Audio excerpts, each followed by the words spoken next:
A huge non-conference matchup is right around the corner as Texas heads to the Big House to face the reigning national champion Michigan Wolverines. Why is the Michigan offense taking a step back? How is their defense remaining dominant? Which players do we need to watch out for? And most importantly, does Texas leave Ann Arbor with the W?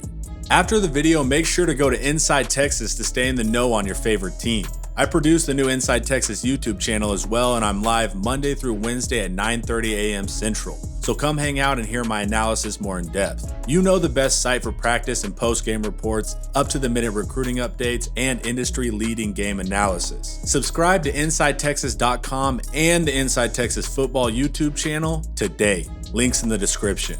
Texas is coming into the year with high expectations, and they should due to the talent on the roster. But can they handle business and defeat the Michigan team that won it all just a season ago?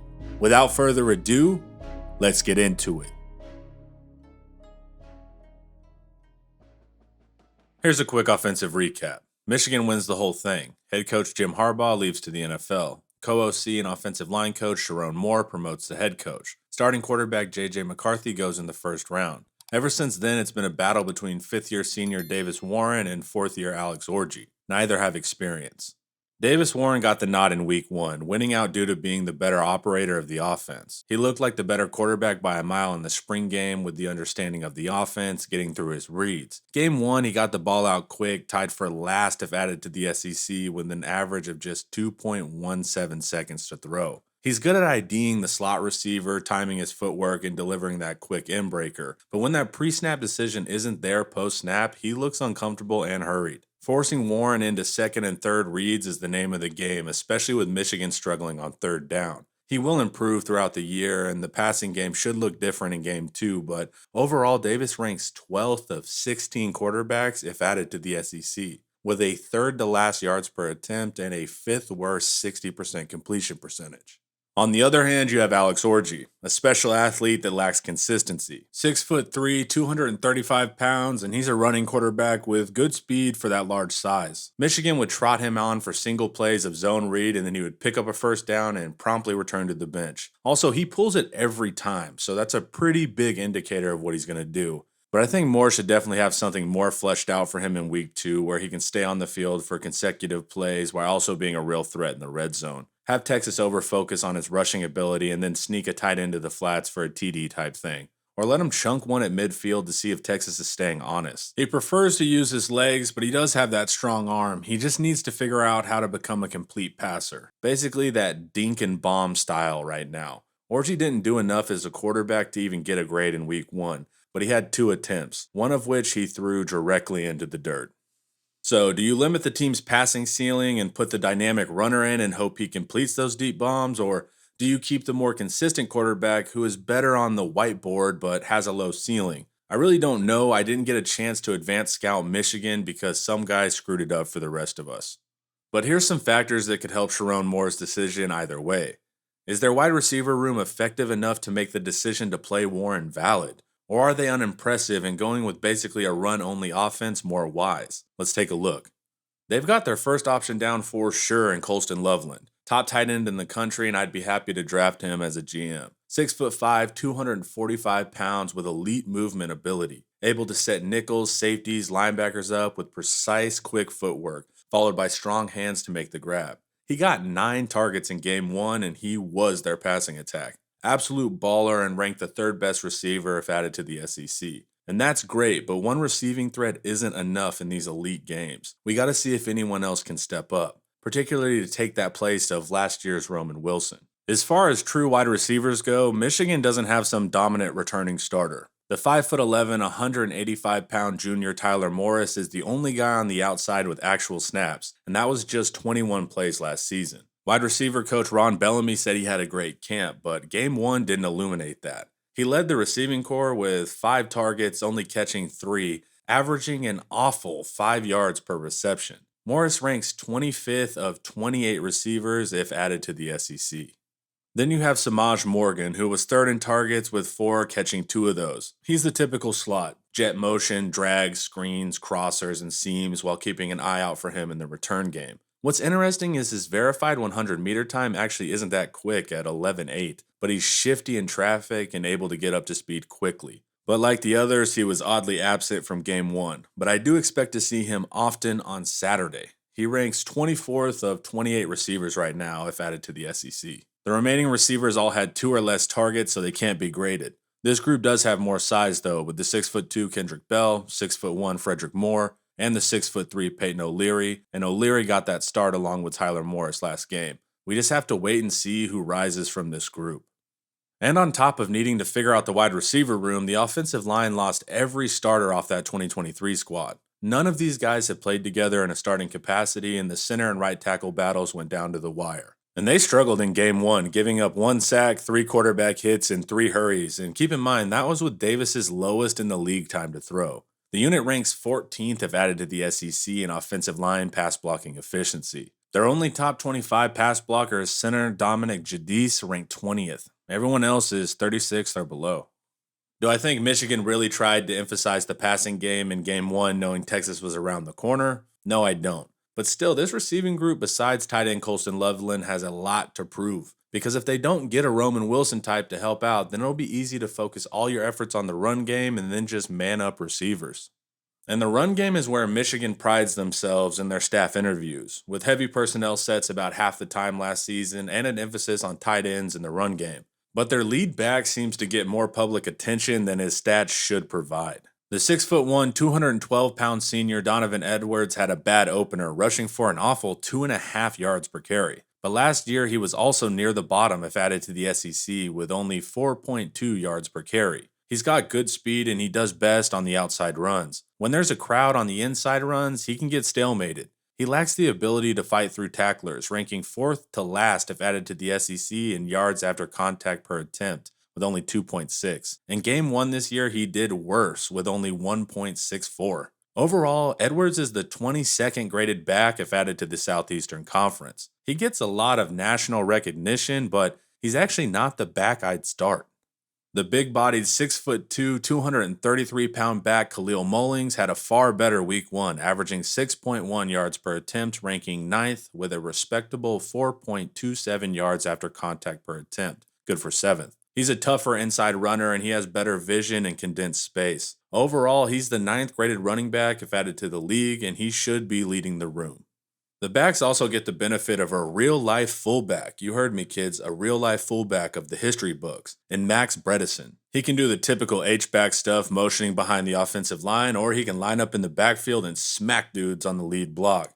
Bredesen is a fun player to watch, both in his intensity and his technique. But the offensive line has a while to go to build cohesion with all the new dudes. It's normal. They lack a dominant run blocker currently, with left tackle Miles Hinton, their highest-graded run blocker, at 19th. And right tackle Evan Link rounds out the top 25 at 25th. Northwestern transfer left guard Preeb is 31st. Right guard El Hadi is 41st. And center Judis is 55th of 93 run blockers if added to the SEC. So not bad by any means as a unit, but not the perception of Michigan being a gang of maulers either. To be fair, they literally only had 1 game played in this configuration, and their head coach is a former offensive line coach, so they're going to improve.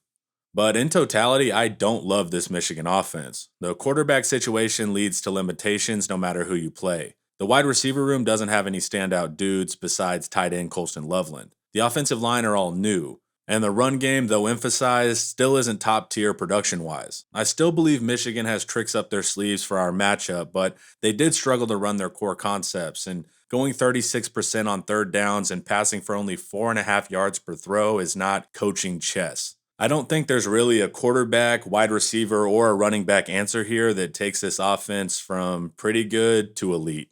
The Texas defense will be tested in the defensive interior, specifically in the run game. First, Texas did lose its 2 freak interior defensive linemen, so naturally Michigan's going to probe there. And second, the Texas defense balled out on Saturday, but they did still give up a little over 100 yards, even though the longest run was only 13 yards and Texas wasn't super engaged during a trouncing. But for the sake of analysis, Texas defense does rank 12th of 16 SEC teams in defensive rushing success rate. We also had very few run stops behind the line, ranking in the 6th percentile in defensive run stuff rate. So 1 game sample size, but Texas didn't dominate in the run game in the traditional sense, and Michigan likes to run tough, so that's an obvious point of interest on Saturday.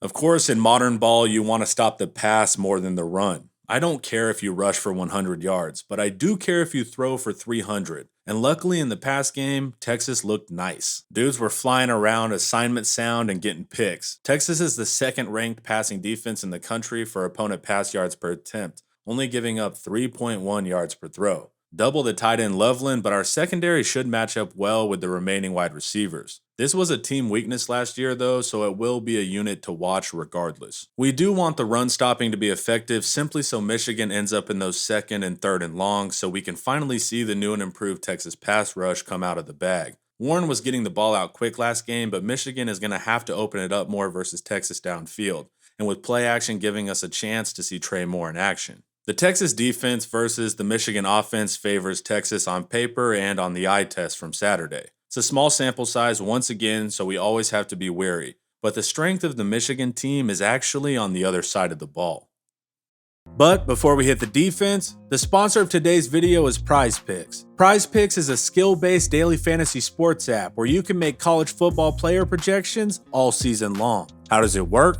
You select 2 to 6 players and choose more or less on their PrizePick projections. It could be passing yards, rushing yards, receiving yards, and more. And if those players score more or less than their PrizePick projection, you can win up to 100 times your money this football season. I do a lot of Texas and opponent research, so I like to put my insights to the test, and PrizePicks is a fun way for me to put my money where my mouth is. Just hop on the PrizePicks app or website, go to the college football tab, and check out the player projections. It's a smooth process where you can make your entries in 60 seconds or less with fast withdrawals. It's that easy. As a first-time depositor, use promo code TexasHomer and get $50 instantly once you play $5 in lineups. You don't need to win your lineup to receive the $50 bonus. It's guaranteed. So sign up for PrizePicks, use promo code TexasHomer at sign up, and add even more excitement to your game day. PrizePicks, daily fantasy sports made easy. Link in the description.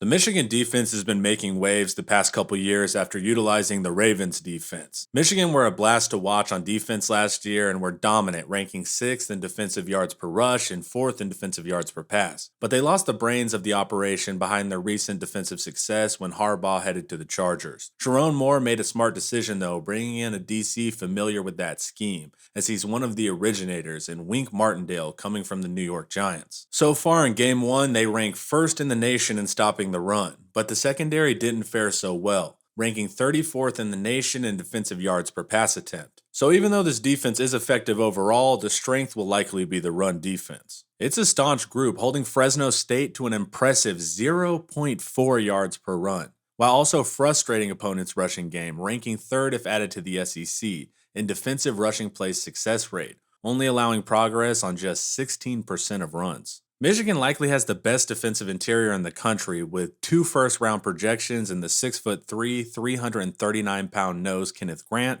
and the 6'3", 320-pound defensive tackle Mason Graham. This duo is a problem. The edges aren't just pass rushers either. Derek Moore ranks 2nd, and edge Josiah Stewart ranks 6th of 32 dudes in stopping the run. That's all 4 defensive linemen headed to the NFL. Michigan did lose their 2 staples at linebacker last year to the NFL, so now a new pairing has emerged. Junior Mike Ernest Hausman played a lot last season, and junior Maryland transfer Jayshon Barham at will have taken the helm. So far in Game 1, their grades aren't impressive, ranked 16th for Barham and 21st for Hausman out of 38 run-stopping SEC linebackers, but they are down to hit. The whole defense is. And future first-round NFL corner Will Johnson isn't scared to help out in the run either, ranking 1st for all DBs in run stopping if added to the SEC. This is an effective collection of run stoppers, and they play fast and mean.